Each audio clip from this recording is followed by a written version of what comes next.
시청자 여러분 안녕하십니까? 지방자치 중점 소식을 전하고 더 나은 지방자치의 방향성을 제시하는 지방자치 1번지입니다. 국내 거주하는 외국인이 행정 민원 업무를 볼 때 소통의 어려움 등으로 불편을 겪는 사례가 많은데요. 전라북도 전주시에서 실시하는 외국인 행정 서비스가 큰 호응을 얻고 있습니다.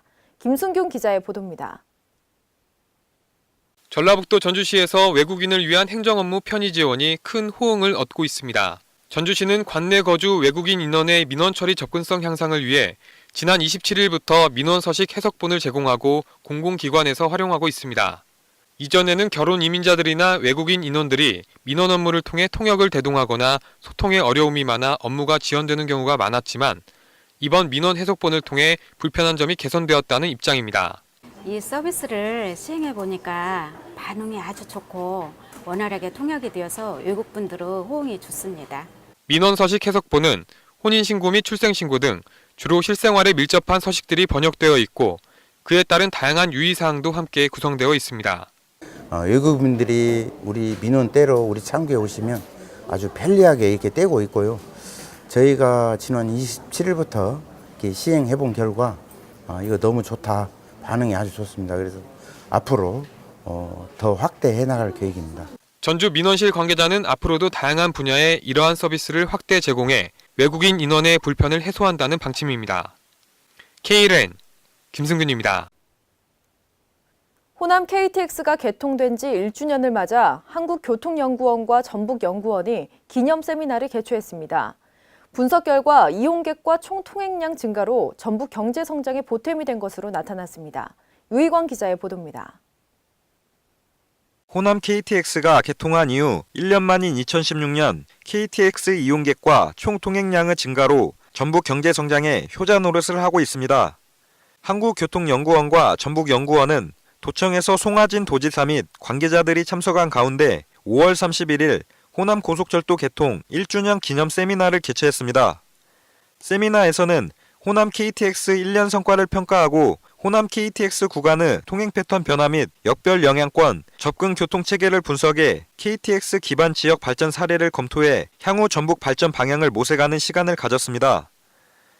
전라북도 주요 KTX역을 방문하는 KTX 이용객 2,500명을 대상으로 벌인 설문조사 결과에 따르면 KTX 이용객의 70.8%가 타 지역민이 전북을 방문하는 경우였으며 이 가운데 75%가 수도권 거주자인 것으로 조사됐습니다.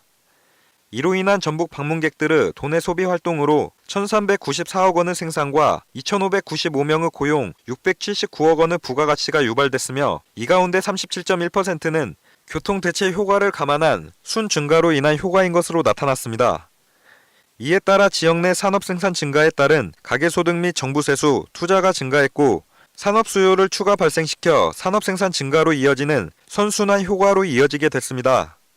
한편 전북도는 KTX 방문객 증가에 발맞춰 지역 경제 파급 효과를 높이기 위한 역세권 중심 개발을 비롯한 맞춤형 관광 서비스의 제공이 요구되고 있습니다. 전북도청에서 KLN 유희광입니다. 대학생들이 방학 기간 중 기차를 타고 전국을 누비며 지역 특산물을 판매하고 수익금의 일부를 기부하는 비영리 단체가 있습니다. 청춘부보상인데요. 이번에 전라북도 정읍시와 청춘부보상이 정읍시 관광 홍보를 위한 업무 교류 협약을 체결했습니다. 김성지 기자의 보도입니다. 전라북도 정읍시가 대학생 보부상인 청춘보부상과 손을 맞잡고 지역의 관광 홍보에 나섰습니다. 정읍시는 31일 방학 기간을 이용해 기차를 타고 지역 특산품 판매에 나서는 청년보부상과 정읍시 관광 홍보를 위한 업무 협약을 맺었습니다. 이번 협약으로 정읍시는 7월 25일부터 4박 5일간 청춘보부상 측에 정읍 구경을 소재로 한 관광 홍보용 단체복과 이동 편의 등을 제공하고 청춘보부상은 단체복을 입고 정읍 특산품 판매에 나서게 됩니다. 지난 2013년 첫 출발한 대학생들의 청춘보부상이 자치단체와 업무협약을 체결한 것은 정읍시가 처음입니다. 이번 협약을 통해 양측은 관광자원과 특산품의 홍보 등 일석이조의 효과를 올릴 것으로 기대하고 있습니다. KLN 김성지입니다. 그동안 전주 한옥마을로 국한됐던 국제 슬로시티 인증이 전주시 전역으로 확대됐습니다. 이로써 전주시가 전통과 자연을 보존하고 느림의 미학이 살아있는 슬로시티로 재인증을 받게 됐습니다. 김순균 기자의 보도입니다. 전라북도 전주시 전역이 대도시권에서는 유일하게 국제 슬로시티로 재인증되었습니다.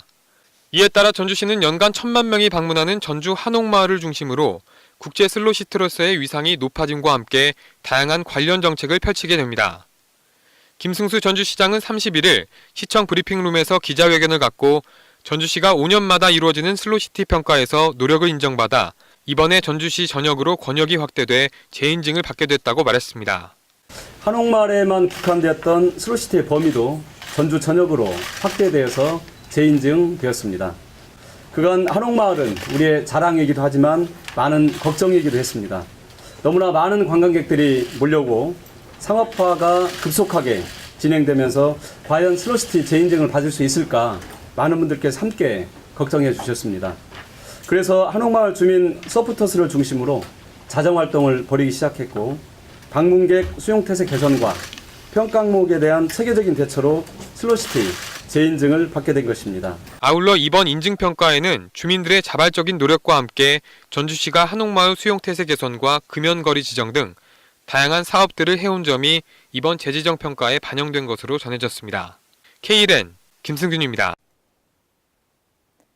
해외에서 발표된 조사 결과에 따르면 우리나라 공기질 수준이 전 세계 180개국 중 173위로 조사됐습니다. 최근 몇 년 새 부쩍 외출이 꺼려지는 대기 환경이 조성되고 있는데요. 이와 관련해 전라북도 의회에서 김종철 의원이 전북의 미세먼지 농도와 관련한 대책 마련의 필요성을 촉구했습니다.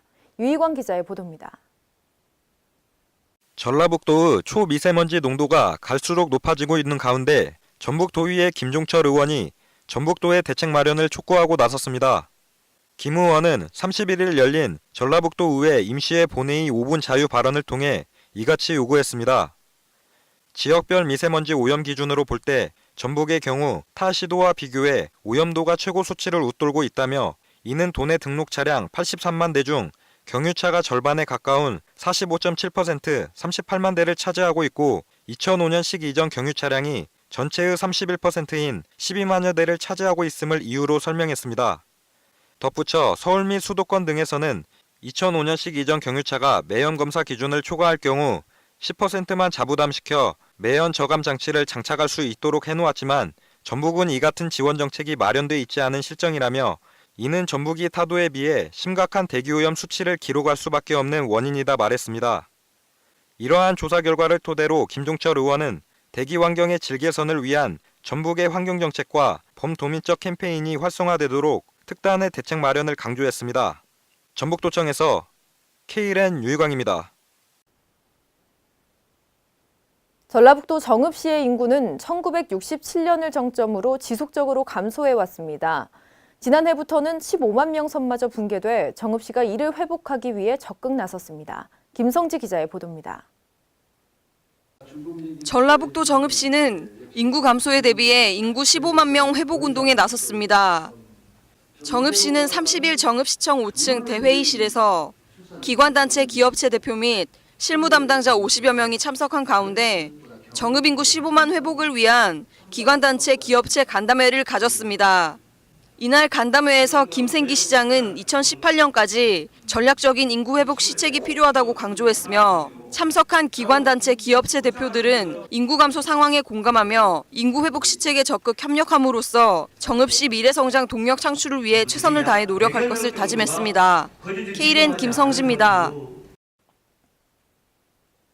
강원도는 2013년부터 동해시 망상동 일원 193만 평을 사계절 명품 해양 국제 관광도시로 조성하는 망상지구 사업을 추진해오고 있는데요.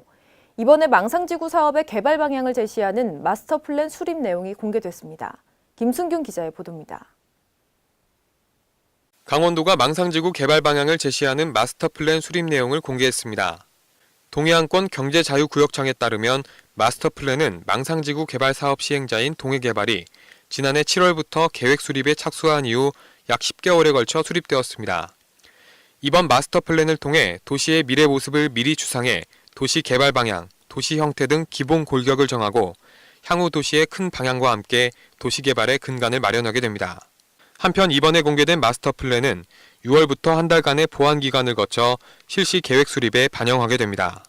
강원도 관계자는 분야별 투자 인원들이 긴밀한 협력을 통해 망상지구 사업이 성공적으로 개발될 수 있도록 행정 지원에 최선의 노력을 다하겠다고 말했습니다. K랜 김승균입니다. 오늘 오전 남양주시 진접역 지하철 공사장에서 폭발 사고가 발생해 다수의 사상자를 낳았습니다. 이 사고로 4명이 숨지고 10명이 부상을 당했습니다. 서울시가 한강공원에서 알코올 도수가 17도를 넘는 술을 팔지 못하게 하는 방안을 검토 중입니다. 하지만 배달을 시키거나 직접 술을 가져오는 등의 행위를 막기는 어렵고 공원 내 매점마다 재계약 시점도 달라 한꺼번에 진행되기는 어려울 전망입니다. 재학생과 네티즌 사이에서 논란이 됐던 홍익대 일간베스트 저장소, 이른바 일베 상징물 조형물이 오늘 새벽 파괴됐습니다. 온라인상에서는 누군가가 행한 이 같은 행동을 두고 또 다른 논쟁이 일고 있습니다. 사회적 논란을 불러일으킨 조형물을 파괴한 것은 용기 있는 행동이라는 측과 강제로 파괴한 것은 폭력적인 행동이라는 의견이 충돌하고 있습니다. 이상으로 지방자치 1번지를 마칩니다. 시청해주신 여러분 고맙습니다.